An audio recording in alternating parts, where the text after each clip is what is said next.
everybody, and welcome to AQ's Blog and Grill.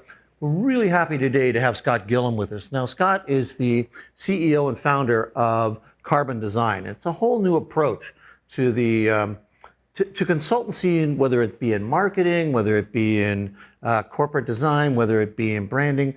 This is really something that is special, and we're happy to have Scott here to tell us all about it.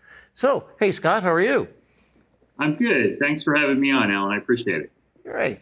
So, Scott, as the founder of Carbon Design, can you tell us a little bit about the organization? What is it that you guys are doing? Yeah. So, in a very simple terms, we are a marketing services firm, kind of somewhat what you described. We're very, very flexible in terms of the services that we deliver.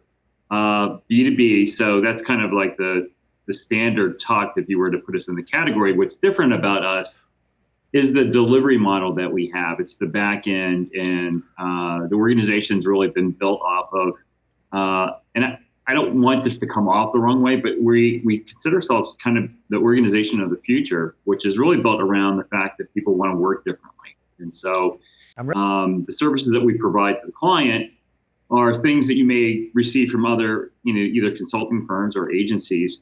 But the way that we deliver those services and the value that clients receive from our team is very different from those traditional organizations that I just mentioned.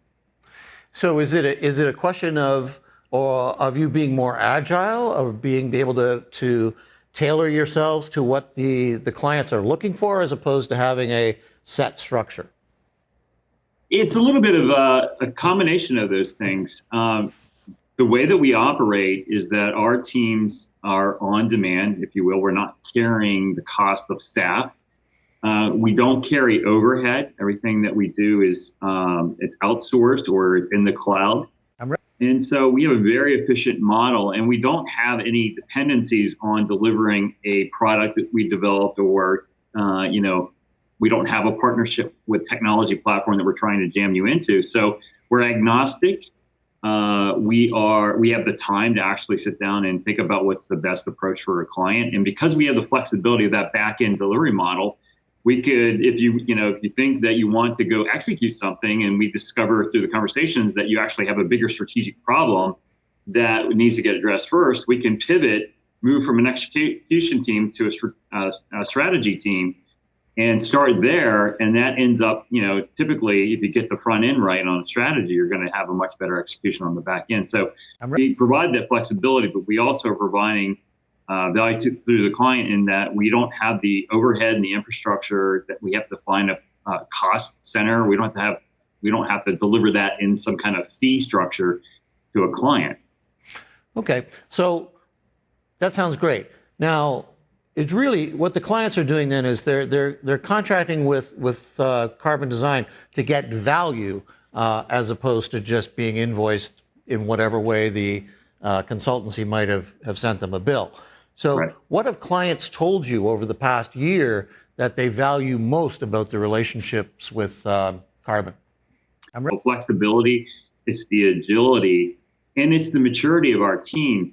Our model, I'm not saying that the traditional agency model or the traditional consulting firms are not the right fit for certain types of people. What I am saying is that there are certain points in a person's career that you kind of earn the right to work autonomously, and that's what we've really done. So our talent bench has an average tenure of 16 years. So you're getting a very mature team of people who are well-versed either in their particular expertise or within an industry. And you're getting that team. You're not getting, a bait and switch. You're not getting the senior guys that come in and sell it and then staff it with a junior team. People you see on the calls are the people who are going to be working with you. Excellent. So what type of organizations have you found over the past 18 months? What are the type of organizations that come to Carbon, make a connection, and then get the value? Or is there a particular trend or footprint that they have? Yeah, a lot of it has to do with an organization it has to do with new. And I'll put that in a couple of different categories. We often work with an individual who's new to the organization and they're trying to bring some kind of change to the organization. Or they're building a new division, or they're entering a new market. But it has the tendency to really be wrapped around something new, something that hasn't been done before. There's no path forward. And we need to have a team like we are able to assemble who understand how to chart those paths, understand the particular inner workings of organizations and some of the change management issues that we're going to run into. So the common thread through everything we've done is it has to do with some type of newness to it. So the other thing, Scott, is you mentioned that maybe carbon design is about the future of work, the autonomy of talent. Why is this important for you to be doing right now in 2019? Yeah, it's a number of things that have occurred to me over the course of my career, and then also some trends that are happening. I can remember back in my management consulting days where we would lose very talented consultants to the choice that they wanted to stay home with their children, raise their children, and they would oftentimes try to go to a part-time role. And I had many conversations with those consultants that said that they just didn't feel like they were able to be successful on either front. Like they couldn't be successful on the home front and they couldn't be successful working with clients. They always felt like they were cheating one or the other. And then when I got to the agency world, the other trend I started to see is that a lot of the specialized skill sets, the hard to find talents, were walking out the door and were working as independent contractors because they could make more money and they had more autonomy over their work life. And so seeing those trends, I just realized that there's a lot of available talent out in the marketplace that had chosen to work kind of a non-traditional job and a non-traditional work hours. And they're mixing life and they're finding a way to balance life and work, and that we could provide a platform or an organization for them that would fit their lifestyles. And I think now and where we are, it's kind of archaic to think about the traditional work hours that were established when there was daylight. I mean, our work days were created before electricity.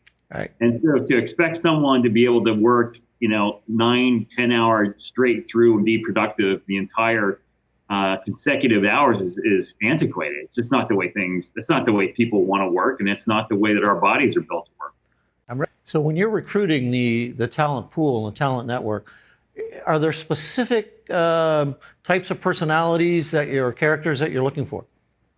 Yeah, there is. And I was thinking about this the other day when I was talking to a client. We employ a mature individual. And we do that because they're responsible enough to be able to deliver on time with quality outputs. And so it's almost like you earn the right to work in this environment. I probably get 8 to 10 resumes a week in my inbox. I have 4 right now. I just looked back over it. We take people who have been referred by other people that we know. What's next? Yeah, I think we're following a trend. In fact, there was just an article on MediaPost about the trend in agencies is moving to smaller, more nimble agencies and away from the big networks. I think that's going to continue. I think the fact that we're able to bring flexibility to a situation and maturity is going to continue. I see our ability to attract quality talent growing as people look for a different way to work. It's kind of funny. I started on this journey because I was just curious about why employees weren't more engaged. So I started doing a lot of research, and whether it was Gartner or it was Gallup poll, you saw a lot of data around employees saying that they're disengaged at work.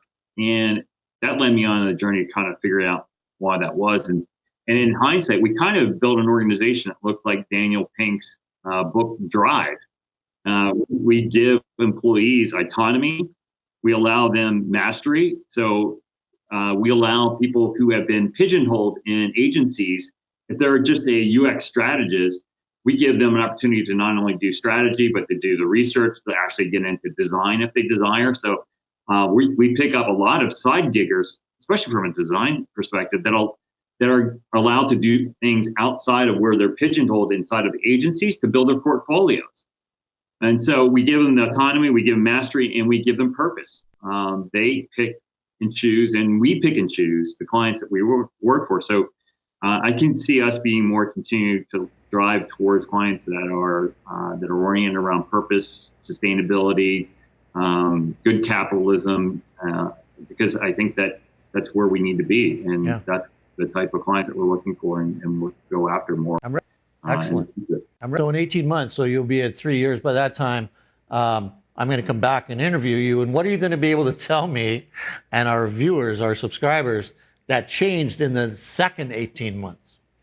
I think we're going to know a little bit more about who we really are. I mean, we're 18 months in, and we're still discovering that every day.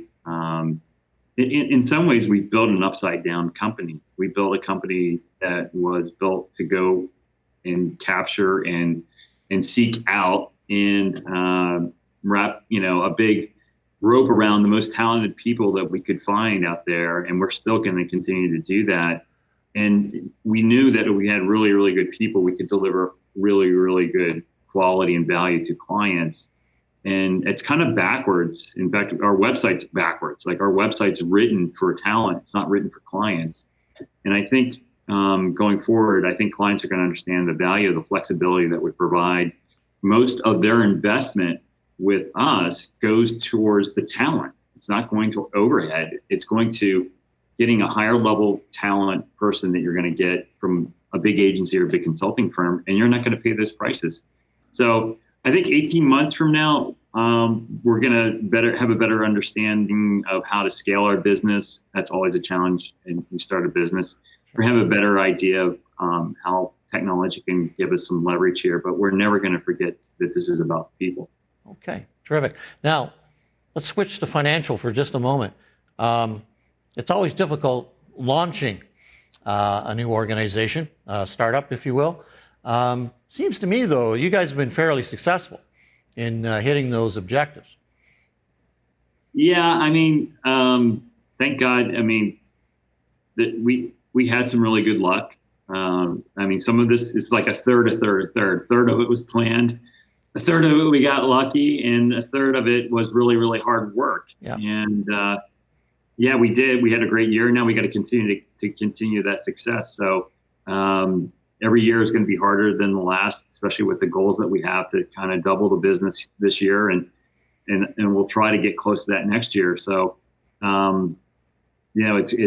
it's going to, I think that a third is going to become more of 50% hard work and 25% good luck and 25% planning. Well, you know what they say, the smarter you work, the luckier you get. So yeah. They used to say the harder you work, the luckier you get. But I think in your business with Carbon Design, it's the smarter you work. Well, Scott, it's been great spending some time with you today. I think that you're onto something that's key to the future of work. It's key, I think, in the B2B marketing sector. And I don't see any reason why you're not going to keep doubling this business. Smart clients are going to find you. I know that. Yeah. All right. Good. Okay. Yeah, Thanks. Thanks, you. Scott Gillum. Thanks for tuning in today, guys. And please make sure you fill out the subscription form. It's been a pleasure to be with you today on AQ's Blog and Grill. Thank you.